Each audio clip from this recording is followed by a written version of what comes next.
informasi yang saya dapatkan melalui wawancara dengan Bapak Sutresno dan juga Ibu Maya, selama ini cara mereka mengidentifikasi adalah dengan melihat model kasus pada siswanya. Dilema etika atau benar versus benar adalah situasi yang terjadi ketika seseorang harus memilih antara dua pilihan di mana kedua pilihan secara moral benar tetapi bertentangan. Sedangkan bujukan moral atau benar versus salah yaitu situasi yang terjadi ketika seseorang harus membuat keputusan antara benar dan salah. Kita ambil satu kasus tentang kehadiran atau membuat keputusan antara benar dan salah. Mereka mengambil satu kasus tentang kehadiran atau presensi siswa. Apabila siswa tersebut tidak masuk selama lebih dari 10 hari tanpa alasan, tanpa konfirmasi yang jelas, maka seharusnya sesuai dengan peraturan sekolah, mereka akan datang ke rumah siswa tersebut saat dia baru 4 atau 5 hari absensi.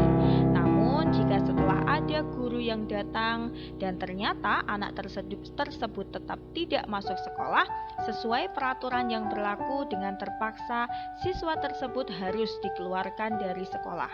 Beda kejadian apabila siswa tersebut absen selama lebih dari 10 hari, namun ketika kita survei untuk melihat kondisi anak dan anak tersebut ternyata memiliki alasan untuk tidak hadir sekolah, maka sekolah masih akan memberikan toleransi kepada anak.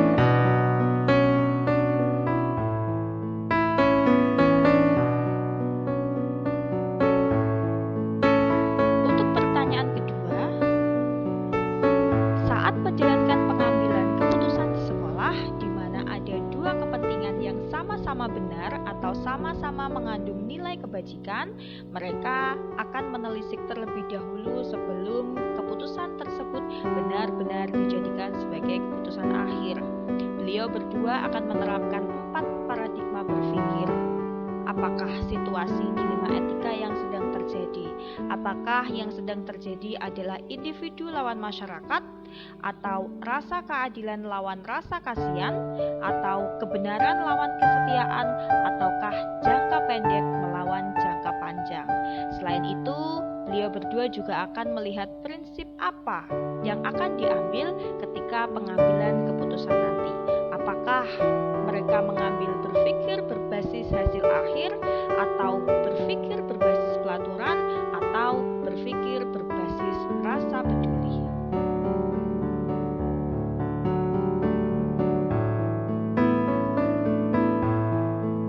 Selanjutnya, langkah atau prosedur yang biasa dilakukan adalah: pertama, mereka akan mengidentifikasi adakah hal-hal atau nilai yang saling bertentangan. Mereka mengatakan bahwa mereka harus mengidentifikasi masalah yang perlu diperhatikan, bukan langsung mengambil keputusan tanpa menilainya dengan lebih seksama. Langkah kedua, mereka juga harus melihat dari sisi aspek moral, namun juga jangan terlalu mendewakan aspek moral, sehingga mereka akan mempermasalahkan setiap kesalahan yang paling kecil pun. Sebaliknya, bila mereka terlalu permisif, maka mereka bisa menjadi apatis dan tidak bisa mengenali aspek-aspek permasalahan etika lagi. Kedua, mereka juga harus melihat siapa orang yang terlibat pada kasus ini.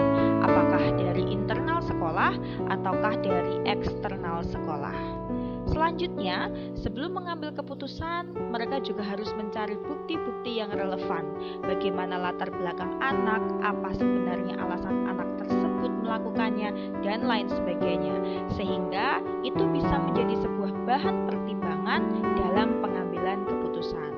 Selanjutnya, mereka juga melihat apakah ada unsur kasus yang melanggar hukum di kasus tersebut. Selanjutnya, beliau bersama dengan guru-guru akan melihat dari sisi nurani atau intuisi. Selanjutnya, mereka akan flashback saat orang-orang hebat dalam kehidupan mereka dulu dalam pengambilan sebuah keputusan.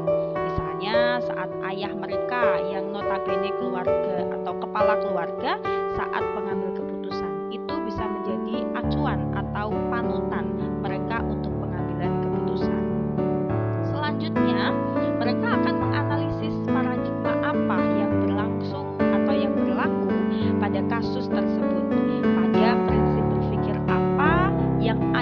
yang akan mereka pilih terkait kasus-kasus tersebut. Kadangkala juga ada opsi-opsi lain di luar dua pilihan opsi yang ada pada kasus tersebut. Misalkan keputusan kreatif. Keputusan kreatif tersebut yang bisa juga menjadi sebuah keputusan. Kemudian mereka menentukan keputusan dan merefleksikan bersama di internal sekolah bersama dengan Bapak dan Ibu guru.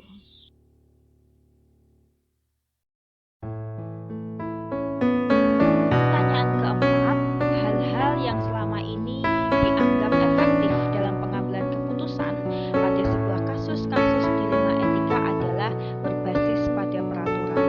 Karena menurut beliau berdua, dengan panduan peraturan, maka sebagai kepala sekolah, mereka akan lebih memiliki dasar dalam setiap pengambilan keputusan.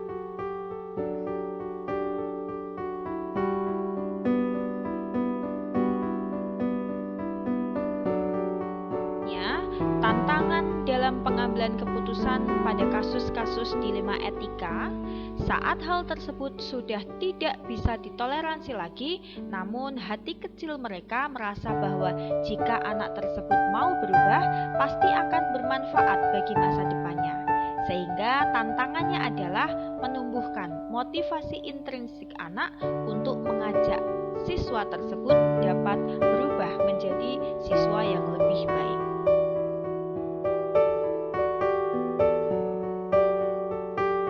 Pertanyaan keenam, ada beberapa kasus yang bisa langsung mereka selesaikan di tempat, namun ada pula kasus yang harus dan membutuhkan waktu untuk menyelesaikannya. Tentunya dengan prosedur yang sesuai dengan peraturan sekolah terlebih dahulu. Pengumpulan fakta terkait anak tersebut dan menimbang apakah mereka tetap menggunakan prinsip peraturan tanpa diganggu gugat, prinsip rasa peduli yang artinya memberikan toleransi atau berbasis akhir melalui kesepakatan bersama.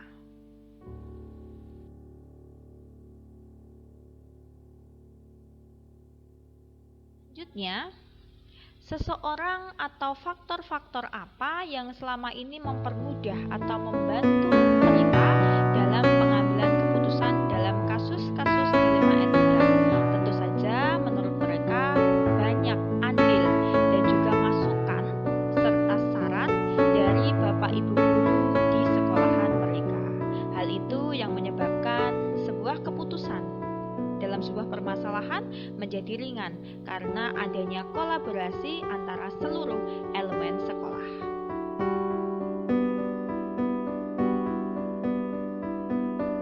Pertanyaan yang terakhir, pembelajaran apa yang dapat mereka petik dari pengalaman saat mengambil keputusan berupa dilema etika? Bagi mereka, sebagai pemimpin, mereka memiliki tanggung jawab penuh dalam pengambilan keputusan di sekolah mereka. Pentingnya memahami paradigma, prinsip, dan langkah-langkah dalam pengambilan keputusan adalah suatu kewajiban bagi seorang pemimpin